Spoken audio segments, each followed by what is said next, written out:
राष्ट्रपति को इतना बड़ा घर दिया जाता है 340 कमरा का। रायसीना की पहाड़ी पे कितने कमरे का? 340 कमरे का घर है राष्ट्रपति का। ये इतना भयानक, इतना बड़ा विशाल घर है। इसमें एक और में इनके स्टाफ रहेंगे, ये रहेगा वो रहेगा, बड़ी भयानक एरिया है इनका यहाँ पे। और इनके सामने से एगो जो सड़क जाता है राजा का पथ, नाम था इसका राजपथ। क्या नाम था? राजपथ, राजा का पथ। इसका नाम बदल के कर्तव्य पथ हो गया है। क्या हो गया है? इनके पिछवा गढ़ा नहीं है, जैसे आपके मकान के पीछे गढ़ा रहता है, कोई कूड़ा फेंक रहा है, कोई भैंस बना ही ले, कोनो गधा लौटा रहा है। इनके मकान के पीछे बड़का गार्डन है, नाम है इसका मुगल गार्डन। मुगल गार्डन का नाम बदल के अमृत उद्यान हो गया है। क्या हो गया है? अमृत उद्यान। ये को तो नाम बदल बदल के डबल पढ़ाना पड़ जा रहा है। तो मुगल गार्डन का नाम बदल के क्या हो गया? अमृत उद्यान। इसमें 1200 लगभग 2500 से ज्यादा अलग अलग कैटेगरी का फूल है। 2500 फूल नहीं, अलग अलग कैटेगरी। जैसे एगो लाल गुलाब हो गया, एगो सफेद गुलाब हो गया, एगो कमल हो गया, ऐसे ऐसे अलग अलग कैटेगरी के 2500 से ज्यादा फूल बागीचा वगैरह है मुगल गार्डन में। समझ में आ गया कि नहीं? इतना बड़ा मुगल गार्डन है, बहुत बड़ा है। पीछे मुगल गार्डन, आगे राजपथ, कर्तव्य पथ या राज। ये कहां तक जाता है? इंडिया गेट तक। कहां जाके खत्म हो जाता है? इंडिया गेट तक। राष्ट्रपति निकलेंगे इंडिया गेट से, समझ गए? बाएं मुड़ेंगे संसद भवन में घुस जाएंगे। कहां घुस जाएंगे? इतना बड़ा गार्डन है मुगल गार्डन। हम यकीन के साथ कह सकते हैं शायद साल में एक बार राष्ट्रपति यहाँ जाते हों। फुर्सत ही नहीं मिल सकता है। इतना वर्क लाइफ, इतना ऊंचाई पे जाओगे, टफ हो जाएगा जिसका कोई हद नहीं। आप जितना मेहनत कर रहे हो ना, जिस दिन आपको बड़े पद पे मिल जाएगा ना, तो इससे ज्यादा मेहनत करना पड़ेगा। इसीलिए एग्जाम इतना टफ बनाता है कि मेहनत करने की जिन्हें आदत लगी है वही आए यहाँ पे, नहीं तो भाग जाएगा सर नौकरियां छोड़। जिनका जॉब लग गया है ना, कभी कभी फ्रस्ट्रेट होता है सर, तो फोन करता है सर मन कर रहा है छोड़ दे। यहाँ होता है जितना बड़ पद पे जाएंगे उतना ज्यादा होगा। यहाँ आप नॉर्मल एसएससी के कर्मचारी बनेंगे, आपको कोई फोन नहीं करेगा, क्या ही कर पाएंगे आप। लेकिन अगर मान के चलिए कर्मचारी, वही अगर अधिकारी बन जाएंगे, फोन आएगा। समझ में आ गया कि आप कहीं के डीएम बन गए, एगो मंत्री फोन करेगा, ये आदमी को छोड़ दीजिएगा, हमारा आदमी है, पहले एगो दूसरा मंत्री फोन करेगा, कुछ छोड़ना नहीं है इसको, बहुत खराब आदमी है, दोनों से बात करना पड़ेगा। नहीं समझा गया? हमारा एगो विद्यार्थी से फंस गया, टेंशन में आ जाता था, तो कहते सर समझ में नहीं आता है, एगो बड़का मंत्री जी बोल गए इसे करना है, कहते नहीं करना। हम कहे सुनो ना, इस सब में कुछ नहीं करना, दोनों को yes sir, yes sir, sir sir बिल्कुल सर, एकदम सर, एकदम सर, तुमको जो करना है करना। नहीं समझे? उसके बाद कभी पूछेंगे तब, कहते सर पूछेंगे तब, कहते सर हम क्या करें, सीनियर कर दिए, तुम्हारे तो राम बाण है कि ऊपर से आदेश आया। ऊपर से आदेश आता कहाँ से किसी को नहीं पता सर, ऊपर से आदेश। कहा कि सर वो तो सब पता कर लेंगे कहां से है, तो कहा तुम सीधे सीएम पे फेंक देना। उसका हिम्मत है जो कंफर्म कर ले वहां पे। दूसरा एक और भी क्या होता है ना, कि जो भी नेता मंत्री जो होते हैं, वो उन्हें भी क्या है कि उनके सामने उनके क्षेत्र वाला आ जाएगा, हम वोट दिए हैं, मार कर लिए तो क्या हो गया, FIR में से नाम नहीं कटवाइएगा, एगो को गोलियां ना मारे हैं, चलिए फोन कीजिए थाना में। अब वो बेचारा क्या करेगा, उसको वोट डालना है तो फोन करेगा थाना, थोड़ा देख लीजिएगा इनका, हमारे क्षेत्र के हैं, हम भेज रहे हैं इनको, अच्छा थोड़ा कानूनी कार्रवाई कीजिए इन पे। सारा कोड भाषा है, कानूनी कार्रवाई कीजिए आप। अगर पब्लिक के सामने फोन कर रहा है मतलब काम नहीं करेगा, वो बड़ा सब झमेला का चीज होता है। तो आपको लगता होगा कि अभी बहुत मेहनत है, इसके बाद जाएंगे तो और मेहनत है।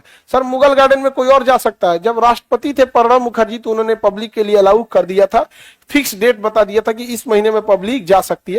वरना पब्लिक के लिए करिएगा ना, वहां जाके नाच देगा सब। वहां पब्लिक के लिए खोलिएगा तो पब्लिक नॉर्मल जाए तब ठीक है। आजकल का लाल पीला हरा वाला पहुंच जाएगा सर लेके। अब मुगल गार्डन का जो माली होगा वो भी गरियाएगा, चट्टा कहीं का कल किसी और के साथ आया था, आज किसी और के साथ आ रहा। नहीं समझ आ गया? तो मुगल गार्डन का एक किसी खास टाइम पे पब्लिक के लिए अलाउ रहता है। आप किसी को कोई दिक्कत? राष्ट्रपति समझ में आ गया? हाँ नहीं, महाभियोग किसी पे नहीं लाया गया अभी तक, प्रारंभ भी नहीं किया गया अभी तक किसी राष्ट्रपति बेचारा करता क्या है कि उसको हटाइएगा, लेकिन उसको डरवा के रखना जरूरी है कि बाबू ज्यादा मत उड़ो, क्योंकि अल्टीमेटली देश की शक्ति जनता के पास है, और जनता ने अपने प्रतिनिधि इधर भेजे हैं 545 से, इधर भेजा है 250, इसलिए जनता के प्रतिनिधियों से डर के रहिएगा। समझ में आ गया कि नहीं आ गया? क्योंकि अल्टीमेटली देश की शक्ति किसके पास है? जनता के पास।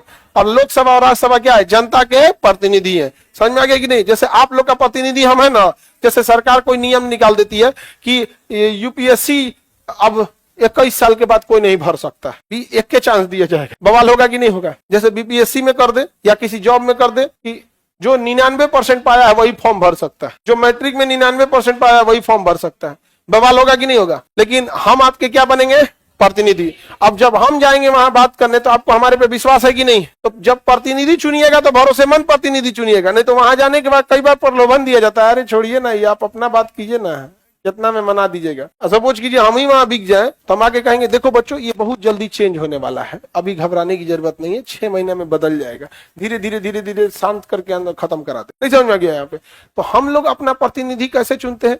500 रुपया, 1 बोतल शराब, मुर्गा भात, हो गया हमारा प्रतिनिधि। तुमको शर्म नहीं आई पैसा लेने में? और जब वो रिश्वत लिया तो तुमको खराब लगता है? तुम अपने औकात के हिसाब से 500 रुपया लिए, वो अपने हिसाब से 50 करोड़ लिया। अंतर क्या आया है? बस लेवल का अंतर है। एक छोटा बच्चा को 10 रुपया में खुश हो जाता है, बड़ा आदमी 10,000 में खुश होगा। यहाँ पे अपने बिके तो कोई दिक्कत नहीं, नेता बिक गया तो खराब। कहां से लाएगा पैसा? गांव गांव घूम घूम के 500 रुपया देगा, उसका कितना करोड़ बिक गया? जरा सोचो, अपने पंचायत में कितना पैसा बांटना पड़ता होगा, कहां से लाएगा? उसके पैसा का पेड़ लगा है। यहाँ लोग नेता होता के पास जाते हैं तो काम की बात नहीं करते, मदद है हमारा, ये 50,000 रुपया दे दीजिए, तो हाई दे दे। अरे भाई उसके पास जा रहे हैं, काम की बात बोली कि नाली ठीक करा दीजिए, सरकारी फंड से करा देगा। अब वो मजबूर है आपको पैसा देने के लिए, अब आपको देगा 10,000 तो निकालेगा 10 लाख। नहीं समझे? हम हिंदुस्तान वाले लोग को ना मतलब क्या ही बताइएगा। अपना जब होता है तो कोई दिक्कत नहीं, वो हो गया तो बड़ी दिक्कत। हाँ बाबू, राष्ट्रपति के चुनाव प्रचार, आपको वोट डालना है राष्ट्रपति में? नहीं तो आपसे प्रचार काहे करेगा? प्रचार टारगेटेड होता है। आपको क्या लगता है कि आपको प्रचार करेगा? आपको वोट डालना है तो आपको प्रचार करेगा।